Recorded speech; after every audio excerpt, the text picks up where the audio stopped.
तो मूवी का स्टार्ट घने जंगलों से होता है, जहाँ एक बूढ़ी औरत विलियम विलियम चिल्ला रही थी, ऐसे जैसे वो किसी को ढूंढ रही हो। और फिर अचानक उसकी नजर एक जगह रुक जाती है। खुद भी वो सहम गई सामने नजर आने वाले मंजर की वजह से। वहाँ किसी जिस्म वाला भेड़िया एक इंसान को खा रहा था, और आज पूरे चांद की रात भी थी। फिर सीन कट होकर प्रेजेंट टाइम में हम विलो नामी छोटी बच्ची को देखते हैं, जो अपनी फैमिली के साथ शहर से दूर जंगल में बने एक घर में रहती है। उसका घर वाले सब अजीब थे। उसके घर में क्या चलता था उसे कभी मालूम नहीं हो सका। इसलिए आज हर चीज का पता चलाने के लिए वो अपने मॉम डैड का पीछा करते हैं, जो एक जानवर को गाड़ी में डालकर जंगल की तरफ निकले थे। इससे पहले कि वो कुछ देख पाती, अचानक उसके ग्रैंडपा वहाँ आकर उसे वहाँ से ले जाते हैं, ये कहते हुए कि रात होने वाली है, जंगल में खतरा बढ़ने वाला है। अगली सुबह जब उसकी मॉम घर आई तो वो सही से चल भी नहीं पा रही थी, और उसके डैड की हालत तो इतनी खराब थी कि उसकी मॉम और ग्रैंडपा सहारा देते हुए उसे रूम में लेकर जाते हैं। और ग्रैंडपा विलो की मॉम यानी इमोजन से कहते हैं, देखो ये सब अब ज्यादा दिन नहीं चल पाएगा।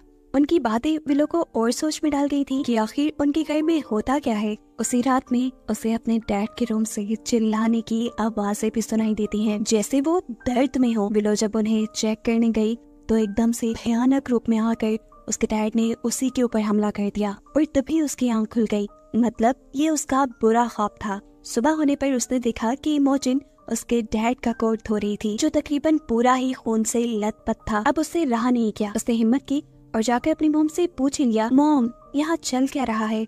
इमोजिन गड़बड़ा गई और बोली, कुछ भी तो नहीं, सब ठीक है, सब नॉर्मल है। सच का पता तो लगाना था विलो को। वो चुपके से रात में अपने मॉम डैड की बातें सुनती है, जहाँ उसके डैड कहते हैं, इमोजिन मेरी हालत अब ज्यादा खराब है और मुझे पता है कि तुम मेरी वजह से मुश्किल में हो। इससे पहले कि वो कुछ और कहता, एलिजाबेथ उससे कहती है, आराम करो, और ये कहकर वो रूम से चली गई। विलो अभी भी एक सुराख से कमरे में देख रही थी, जहाँ से अचानक अब उसके डैड ही उसे देख लेते हैं, और वो उनकी लाल सुर्ख डरावनी आंखों को देखकर सहम कर अपने रूम में चली जाती है। अब तो डर के मारे उसे सांस भी नहीं आ रहा था, इसीलिए उसे ऑक्सीजन मास्क भी लगाना पड़ा। अब सुबह विलो के डैड के उठने से पहले ही इमोजिन उसे लेकर शहर जाने की तैयारी करती है। विलो पहली मर्तबा शहर जा रही थी, इसीलिए बहुत एक्साइटेड थी। उसके ग्रैंडपा जो उसे जान से भी ज्यादा प्यार करते थे, वो उसे चॉकलेट लेने के लिए पैसे देते हैं, और इनका प्यारा सा सफर शुरू हो जाता है। उसकी मॉम आधे रास्ते में उतर कर अपने कपड़े भी चेंज करती है, और चुपके से विलो उनको देखती है कि उसकी मॉम के जिस्म पर बहुत सारे चोट के निशान थे।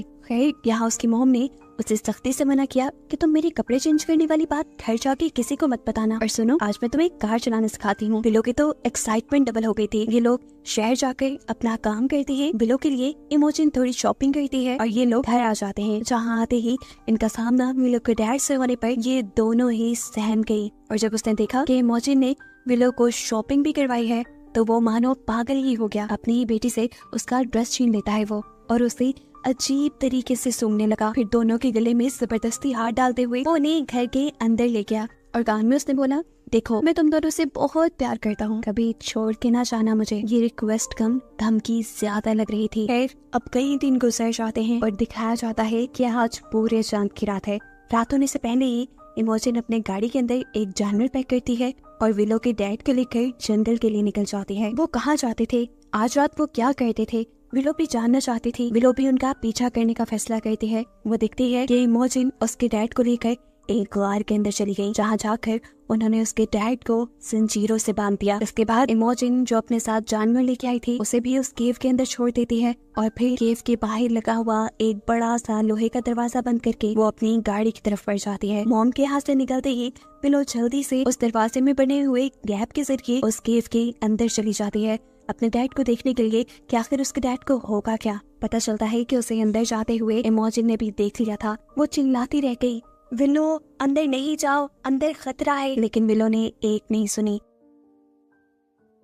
अब इमोजिन अपनी बेटी का पीछा करती है और उस केव के अंदर पहुंच जाती है, जहाँ जाकर देखने को मिलता है कि विलो ने कुछ भयानक देख लिया था, जिसे देखते ही वो बेहोश हो गई। इमोजिन जल्दी से उसे लेकर घर आती है और उसे उसका ऑक्सीजन मास्क लगाती है। यहाँ देखने को मिलता है कि आखिर विलो ने ऐसा क्या देख लिया था जिससे वो बेहोश ही हो गई। असल में उसने अपने डैड को एक भेड़िए में बदलते हुए देख लिया था, एक जानवर में बदलते देखा था, जहाँ पर उसके डैड की बॉडी अजीब बड़ी हो रही थी, नाखून बड़े हो रहे थे, उनकी स्किन फट रही थी, मुंह में बड़े बड़े से दांत उगाए थे और एकदम से वो भेड़िए में बदल गए। यही देखकर डर कर वो होश में भी आ जाती है। अब उसे सच पता चल गया था कि आखिर उसके डैड के साथ क्या हुआ। अगली सुबह हमें पूरी फैमिली को डाइनिंग टेबल पे बैठे दिखाया जाता है। विलो के डैड ऐसी हालत में है जैसे वो पागल हुए हो और विलो तो कल वाले वाकये के बाद बहुत घबराई हुई थी, लेकिन इमोजिन तो ऐसे बैठी थी जैसे कुछ हुआ ही ना हो।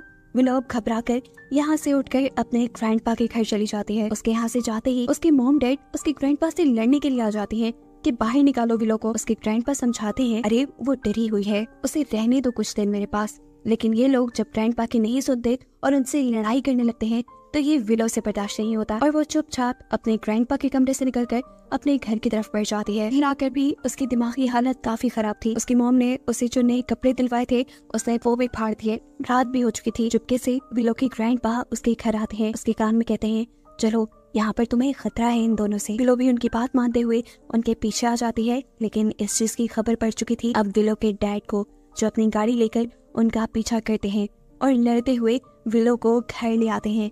अब तो इमोजिन को भी लग रहा था कि उसके डैड ने उसकी बेटी को किडनैप किया। इससे गुस्से में वो अपने डैड से कहती है, बस अब आप कभी मेरे घर नहीं आएंगे। उसने तो ये कहकर अपने कमरे का दरवाजा बंद कर दिया। लेकिन अब विलो और भी ज्यादा उदास हो गई, क्योंकि एक उसके ग्रैंडपा ही तो थे जो उसे अच्छी तरह समझते थे। उसका मूड ठीक करने के लिए अब उसके डैड उसे लेकर जाते हैं उसी केव में जहाँ पर विलो ने उसे भेड़िया बनते हुए देखा था। इस केव में आकर वो घबरा गई। उसे लग रहा था कि उसके डैड उसे नुकसान पहुंचाएंगे, लेकिन ऐसा नहीं था। उसके डैड बस उसे अपनी जिंदगी का बहुत बड़ा सच बताने आए थे। वो एक कहानी सुनाते हैं अपनी ग्रैंडपा की, जो एक बहुत ही अच्छे इंसान थे, लेकिन हर बड़े चांद की रात पे पता नहीं उन्हें क्या हो जाता था, वो सब कुछ छोड़ छाड़ कर जंगल में चले जाते थे। असल में वो एक वेयरवुल्फ थे। हर बड़े चांद की रात को वो एक भेड़िए में बदल जाते थे।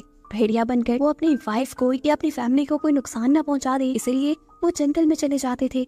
और ये बात उनकी वाइफ यानी मेरी ग्रैंड माँ को भी नहीं पता थी। एक दिन मेरी ग्रैंड माँ ने डिसाइड किया, आज तो मैं जाकर देखूंगी कि आखिर वो जाते कहाँ हैं। ग्रैंड माँ ने उनका पीछा किया और जंगल में आ गई।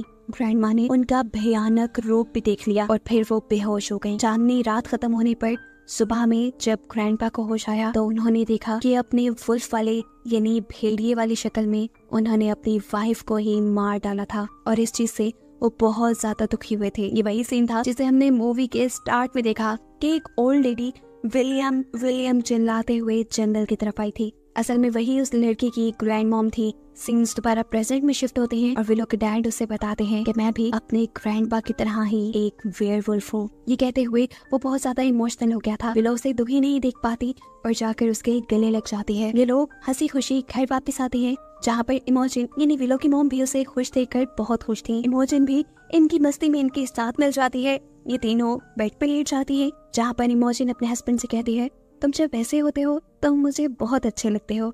और फिर बस सीन यहीं से कट हो जाता है और हम देखते हैं कि अगले दिन भी विलो के डैड उसे जंगल में लेकर आए थे लकड़ियां काटने के लिए, लेकिन यहाँ आते ही किसी बात पे विलो के डैड ने उसे डांट दिया। इसी वजह से वो डरी सहमी बैठी थी। ये चीज उसके डैड ने नोटिस कर ली और उसका मूड फ्रेश करने के लिए उसे कहा, तुम तो इस जंगल की प्रिंसेस हो, जिससे उसका भी मूड काफी बेहतर हो गया। फिर विलो के डैड उसे गाड़ी के ट्रंक पे बिठाकर उसे सैंडविच खिलाने लगे। वो उसके लिए कुछ और भी लेकर आए थे, जिसे लेने के लिए जब वो कार के फ्रंट पे गए तो वहाँ बदकिस्मती से उसे मिल गई इमोजिन की वही ड्रेस जिसे वो पहनकर शहर जाती थी। ये देखकर वो तो गुस्से से पागल हो गया। उसने ड्रेस सूंघी और आकर विलो से पूछताछ करने लगा। विलो ने उसे कुछ नहीं बताया तो गुस्से में उसके हाथ से उसका सैंडविच फेंकते हुए वो उसे लेकर घर आ गया। घर आते ही उसने इमोजिन को ढूंढा और उसे गाड़ी में बिठाकर जंगल की तरफ ले गया। आज तो पूरे चांद की रात भी नहीं थी। विलो को समझ नहीं आया कि अब क्या होने वाला है। अगली सुबह जब वो घर लौटे तो उसकी मॉम की हालत काफी खराब थी। खैर दिन यूं ही टेंशन में गुजर जाते हैं और फिर एक दिन विलो का बर्थडे आ जाता है, जिसे सेलिब्रेट करने के लिए इमोजिन उसके लिए केक बनाती है और ऐसे घर का माहौल थोड़ा अच्छा हो जाता है। साथ ही आज विलो का बर्थडे था तो विलो के ग्रैंडपा कैसे नहाते अपने ग्रैंडपा को एक छोटे से पपी गिफ्ट के साथ देखकर वो भी बहुत ज्यादा खुश हो जाती है। जिसके बाद अब सीन कट हो जाता है और फिर हमें काफी दिन बाद का सीन दिखाया जाता है। आज दोबारा पूरे चांद की रात है। हर बार की तरह इमोजिन और उसके हस्बैंड जंगल के लिए निकल गए हैं और रात में अब विलो के साथ भी कुछ अजीब हो रहा है। उसका एक नेल काला पड़ गया है, जिसके अंदर से अब खून भी निकल रहा था। उसका नेल उखड़ गया एकदम से। बड़े बड़े नाखून उसके पैदा होने लगे। उसकी बॉडी भी बदल रही थी और दांत भी बिल्कुल एक भेड़िए जैसे हो गए। इससे पहले कि वो पूरी तरह भेड़िया बन जाती, उसे होश आ गया और पता चला ये सब उसका बुरा ख्वाब था। जब उठी तो वो बहुत ज्यादा घबराई हुई थी डर की वजह से। अब तो उसे सांस भी ठीक से नहीं आ रहा था। किसी तरह गिरते पड़ते वो अपना ऑक्सीजन मास्क उठाती है और अपने मुंह पे लगा लेती है। हालत बेहतर होने के बाद जब वो पानी पीने के लिए किचन में गई तो उसे दरवाजे के बाहर से किसी की आवाजें सुनाई दी। इससे पहले कि वो गेट खोल देती, उसके पीछे से ग्रैंडपा आकर उसे ये करने से रोक देते हैं। अब पता चला है कि असल में इमोजिन इस चांदनी रात में अपने हस्बैंड को अकेले ही जंगल में छोड़कर घर वापस आ गई थी। इसी वजह से तो वो बहुत गुस्से में घर वापस आया था। वो इनके साथ कुछ भी कर सकता था। विलो की हिफाजत करने के लिए वो विलो को ऊपर उसके रूम में छोड़ाते हैं और फिर इमोजिन अपने डैड से एक गन लेती है। गन लेकर वो जरूर अपने हस्बैंड को मार ही देती। ये चीज विलो की रियलाइज होते ही विलो दोबारा पैनिक हो जाती है और बेहोश हो जाती है। उसकी गिरने की आवाज इन दोनों ने सुन ली थी। ग्रैंडपा और इमोजिन दोनों यहाँ पर आते हैं। वो जल्दी से उसे ऑक्सीजन लगाना चाहते थे, लेकिन अफसोस कि सिलेंडर में ऑक्सीजन खत्म हो गई थी, जो लेने के लिए इमोजिन को अब नीचे बेसमेंट में जाना पड़ता। बाहर आए हुए खतरे की परवाह ना करते हुए वो बेसमेंट की तरफ बढ़ती है। वो जब सिलेंडर को लेकर वापस ऊपर कमरे की तरफ बढ़ ही रही थी कि गलती से उसके पॉकेट से गन भी गिर गई। बाहर अभी भी इमोजिन का हस्बैंड जोर जोर से दरवाजा नॉक कर रहा था। गुस्से में तंग आकर इमोजिन जोर से चिल्लाती है और कहती है, बस भी कर दो, चले जाओ यहाँ से। ऊपर विलो की सांस भी रुक रही थी। ग्रैंडपा इमोजिन को आवाज देते हैं और वो सब कुछ छोड़ छाड़ कर अब ऑक्सीजन सिलेंडर लेकर ऊपर आ जाती है। ये लोग विलो को ऑक्सीजन लगाते हैं और तभी इन्हें फील होता है कि अब नीचे इनके घर में कोई घुस आया है। कोई कौन? विलो के डैड ही होंगे ये। इमोजिन गन के साथ नीचे पड़ना चाहती थी, लेकिन तब उसे रियलाइज हुआ कि गन तो उसने कहीं खो दी। तब ग्रैंडपा अकेले ही नीचे जाने का फैसला करते हैं, जबकि इमोजिन विलो को लेकर एक कबर्ड के अंदर छुप जाती है। ग्रैंडपा जैसे ही नीचे आए तो वो लड़का बहुत ही ज्यादा गुस्से में था। उसने दोनों हाथों से ग्रैंडपा को उठाकर उछाला और ग्रैंडपा जाके एक दीवार में लगे हुए सींग वाली हैंगिंग्स पे लग गए। वो सींग पूरी तरह ग्रैंडपा के जिस्म के अंदर स्टैब हो गए।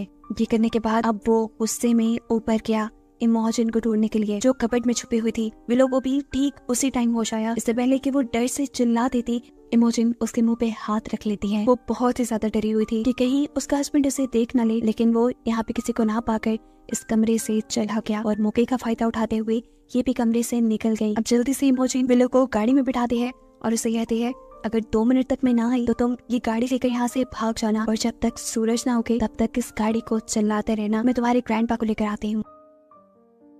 या इमोजिन जल्दी से घर आती है और अपने डैड को उन सींगों के ऊपर से उतारती है। वो बहुत ज्यादा दर्द तकलीफ में थे। बहुत मुश्किलों से वो उन्हें लेकर बेसमेंट तक आई। वो इससे पहले कि यहाँ से निकल जाते इन्हें ऊपर किसी की आहट महसूस होती है। मतलब ये कि इमोजिन का हस्बैंड अभी गया नहीं था, वो इन्हें यही कहीं ढूंढ रहा था, ठीक बेसमेंट के ऊपर। ये लोग बिल्कुल शोर नहीं कर रहे थे, लेकिन गलती से यहाँ पर इमोजिन का हाथ आ गया एक ट्रैप के अंदर और उसने जोर से चीख मारी। उसके चीखने से उसके हस्बैंड को उनकी लोकेशन का पता चल गया और वो फिर फ्लोर को तोड़ते हुए ही बेसमेंट में आने लगा। इससे पहले कि वो फ्लोर को तोड़कर बेसमेंट में पहुंच जाता, ये लोग तेजी से इस बेसमेंट से बाहर निकलने की कोशिश करते हैं, लेकिन बेसमेंट के आगे एक जेल की तरह का गेट लगा हुआ था जो इनसे खुल नहीं रहा था। बाहर भी लोग जो इनका इंतजार कर रही थी वो होशियारी दिखाती है और कार के साथ लगे हुए हुक को उस गेट के अंदर फंसाकर फौरन कार चला देती है, जिससे वो गेट खुल जाता है। इमोजिन जल्दी से अपने डैड को उठाकर इस कार में बिठाती है। अब ये तीनों यहाँ से भागने ही वाले थे, लेकिन गाड़ी स्टार्ट होने का नाम ही नहीं ले रही थी।